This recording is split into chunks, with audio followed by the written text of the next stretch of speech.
اعوذ باللہ من الشیطان الرجیم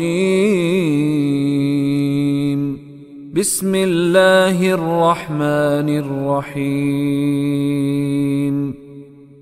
لیس علیکم جناح ان تبتغوا فضلا من ربکم فَإِذَا أَفَضْتُم مِّنْ عَرَفَاتٍ فاذكروا الله عند المشعر الحرام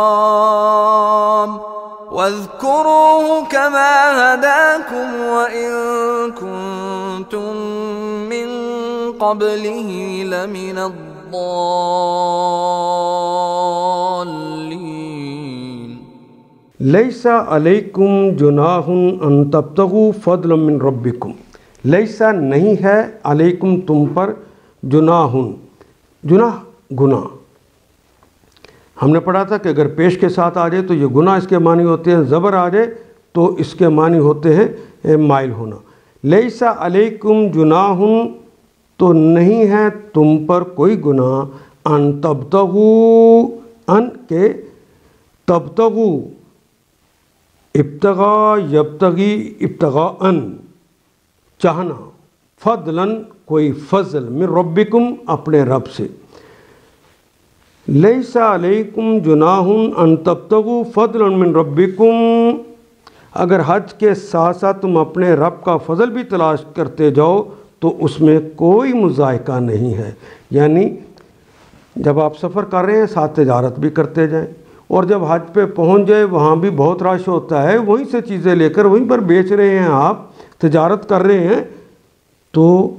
یہ رب کا فضل ہے جو آپ تلاش کر رہے ہیں، یہ کوئی گناہ نہیں، یہ کوئی دنیا داری نہیں ہے، یہ خالصاً دین ہے۔ اور شاید اس لیے ہی اب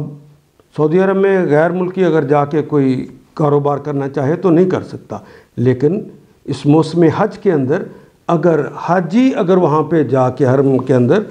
کوئی تجارت کرتا ہے تو اس کو روکا نہیں جاتا۔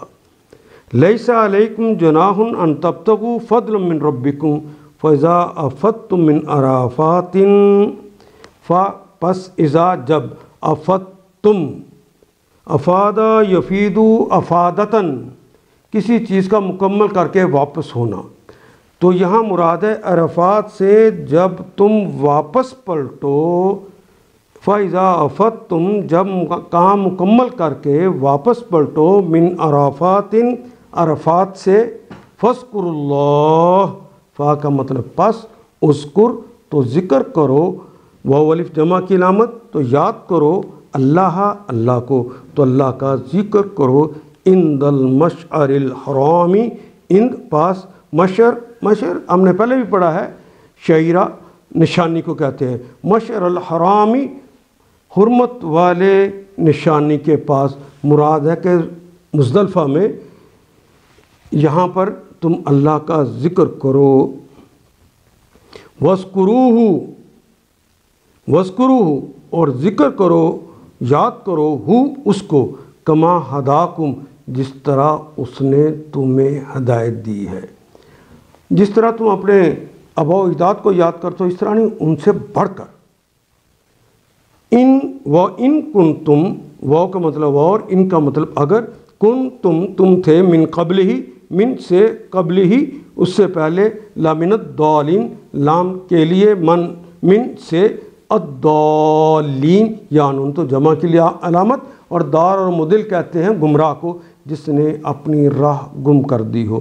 یہ جب وہاں پر لوگ پہنچتے تھے تو وہاں پر بیٹھ کر اللہ کو یاد کرنے کے بجائے اور منی میں آ کے ایک دوسرے کے اپنے قبیلے کے بارے میں وہ شعر و شاعری کرنا، ڈھینگے مارنا اور اپنے آپ کو دوسروں سے بہتر کرنا، میرے آباء و اجداد ایسے تھے، میرے آباء و اجداد ایسے تھے، وہ جو کرتے تھے وہ نہ کرو۔ یہاں پر کس کو یاد کرنا ہے؟ اللہ کو یاد کرو۔ ان آیات کو ایک دفعہ پھر تلاوت خود کیجیے، عربی و مبین پڑھتے ہوئے دیکھیے کیا بات پوری اندر اتر رہی ہے، کیا یہ اردو کے سانچے میں ڈھلتی گئی ہیں عبارتیں؟ اگر بات سمجھ آنی شروع ہو گئی تو الحمدللہ یہی ہمارا ہدف ہے اور یہ ہدف پورا ہو گیا۔ اللہ میرا اور آپ کا حامی و ناصر۔ الف لام